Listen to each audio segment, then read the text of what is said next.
السلام علیکم ناظرین، میں نہ صرف تمہارا مستقبل دیکھ سکتا ہوں بلکہ ہر اس شخص کا مستقبل دیکھ سکتا ہوں جو مجھ سے ملاقات کرتا ہے۔ جب یونگ بونگ نے یہ بات مسکراتے ہوئے کہی تو رات کی تاریکی میں بھی ان کے افق میں شوارٹگان پگوڈا کا گنبد اپنی پوری آب و تاب سے چمک رہا تھا۔ اپنی بات جاری رکھتے ہوئے انہوں نے کہا، لیکن اس سے پہلے کہ میں تمہیں اگلی بات بتاؤں، تمہیں بدھ مت کی تعلیمات پر عمل کرنا ہوگا۔ میں اس مقام پر برما کے سب سے مقدس بدھ مقامات پر ویگزا یا نام نہاد جادوگروں کی تلاش میں آئی تھی جو مجسم روحانی ہونے کا دعویٰ کرتے ہیں۔ جدید دور کے ان جادوگروں کے بارے میں کہا جاتا ہے کہ یہ بدھ مت کی تعلیمات اور مراقبے کے ساتھ ساتھ منتر اور کیمیا گری کے ذریعے اپنی طاقتیں حاصل کرتے ہیں اور مقامی لوگ مصیبتوں کے علاج سے لے کر پیشہ ورانہ مشکلات تک ہر چیز کے لیے ان جیسی شخصیات کی تلاش میں رہتے ہیں۔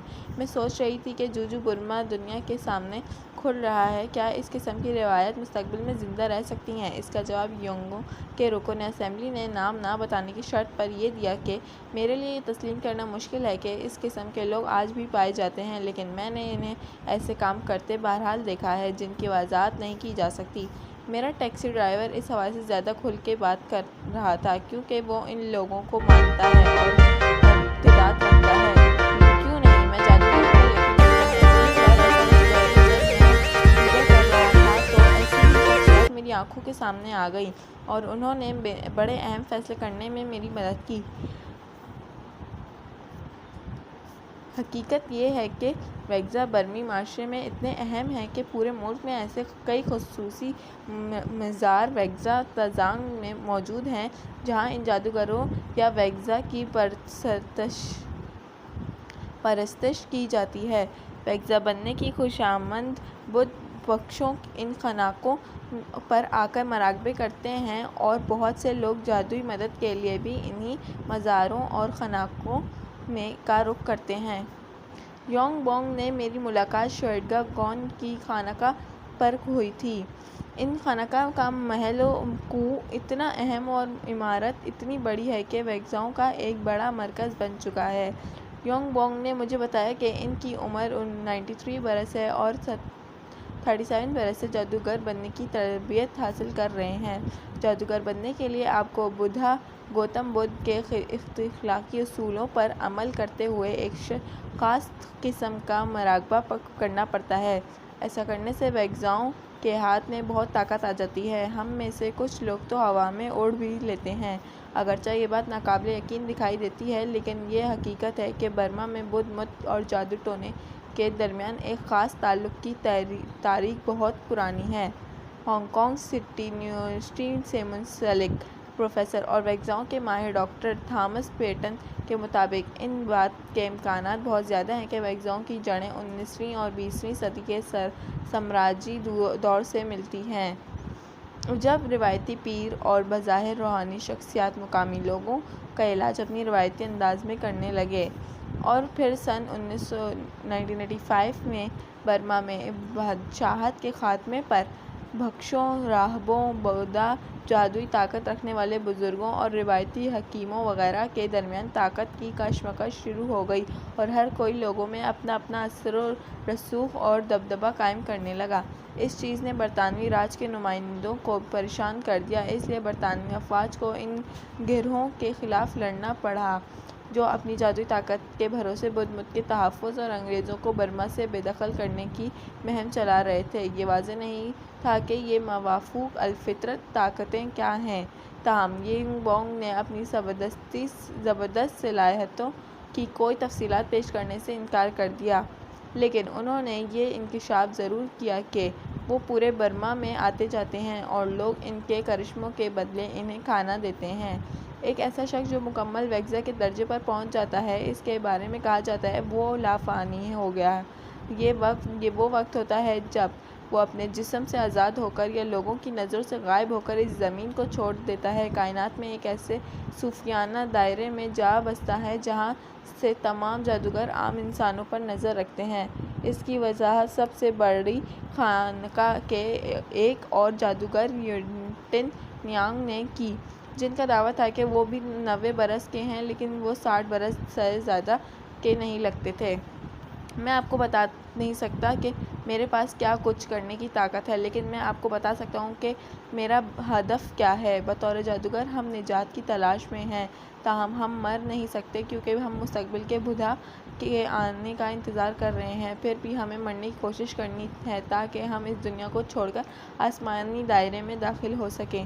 یوٹن نیونگ شادی شدہ اور 2 بچوں کے باپ ہیں، جن کی تصویریں انہوں نے مجھے دکھائیں۔ بت کی بخشوں کے برعکس جادوگر مرد بھی ہو سکتے ہیں اور عورتیں بھی، اور وہ بچے بھی پیدا کر سکتے ہیں۔ تاہم جو افراد ویگزا بننے کے راستے پر نکلتے ہیں، ان کے لیے ضروری ہو جاتا ہے کہ وہ جنسی تعلق سے مکمل اجتناب برتیں اور راہبانہ زندگی اختیار کر لیں۔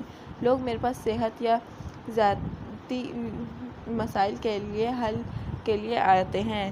میں اپنی طاقت استعمال کر کے ان کو اس شیطانی سائے سے نجات دلانے کی کوشش کرتا ہوں، جس کی وجہ سے وہ درد میں مبتلا ہوتے ہیں، اور یوں میں ان کی توانائیوں کو بدلنے کی کوشش کرتا ہوں۔ یوٹن نیونگ کے بارے میں خاص طور پر مشہور ہے کہ جادو کے ذریعے اور جن نکالنے کے ماہر ہیں، اور انہیں ایسے لوگ بلاتے ہیں جو دوسری جدید ادویات وغیرہ سے ٹھیک نہیں ہوتے۔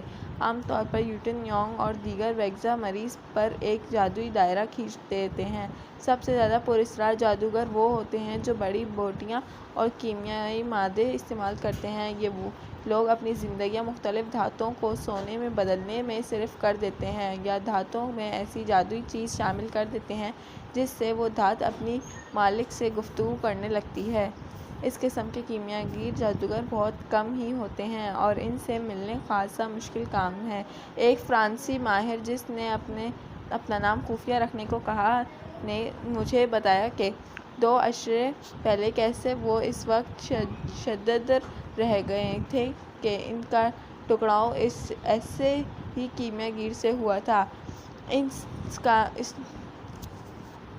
اس نے کوئی جادو پڑھ کر پھونکا، جس کے بعد اس جادوگر کے ہاتھ میں موجود مائی پارے نے اپنی شکل بدلی اور انہیں ایک گیند کی صورت میں میرے ہاتھوں میں آ گرا، اور جب میں پیرس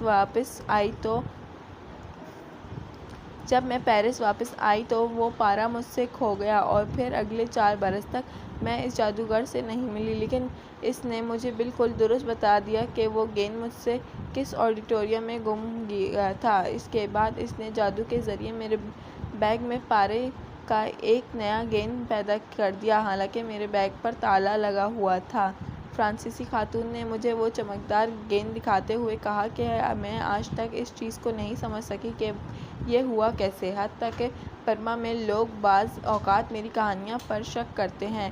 یہ بات سچ ہے کہ برما میں تعلیم یافتہ لوگ ویگزوں پر یقین نہیں رکھتے اور کہتے ہیں کہ اس قسم کے جادوگر کو صرف غریب لوگ ہی مانتے ہیں۔ ویگزا حقیقی برما کا حصہ نہیں، لیکن اس کے باوجود جادوگروں پیروں کو گزشتہ عرصے میں زیادہ مقبولیت ملی، اور لگتا ہے کہ برما میں یہ لوگ زیادہ طاقتور ہوتے جا رہے ہیں۔ سن 2013 تک برما میں بدھ مت کے جادوگروں کے بارے میں خبروں کو ملک کی فوج کی طرف سے شدید سینسرشپ کا سامنا تھا، لیکن جو برما دنیا کے سامنے کھلتا جا رہا ہے، ویگزوں کے بارے میں کتابوں کی بھرمار ہوتی جا رہی ہے، اور ذرائع ابلاغ میں اس حوالے سے اکثر خبریں آتی رہتی ہیں۔ پیٹن کے بقول اب برما کے فلمی اداروں اور موسیقاروں میں بھی یہ رجحان زور پکڑ رہا ہے۔ اور یہ برما تک ہی محدود نہیں رہا، کیونکہ چین سے بہت سے امیر کاروباری شخصیات بھی اب برما آتی ہیں اور اپنے کاروبار میں مدد کے لیے ان لوگوں کے پاس جاتی ہیں۔ یہ لوگ ان ویگزاؤں کو اپنے لیے خوش قسمتی کی زندہ علامت سمجھتے ہیں، جیسا کہ پیٹن کہتے ہیں کہ ان جادوگر کی روایت لوگوں کو زندگی میں وہ کچھ دینے کا وعدہ کرتی ہے جو ان کے حصے میں نہیں آیا ہوتا، اور کون ہے جو یہ سب کچھ پانے کے لیے جادو کا سہارا نہیں لے گا۔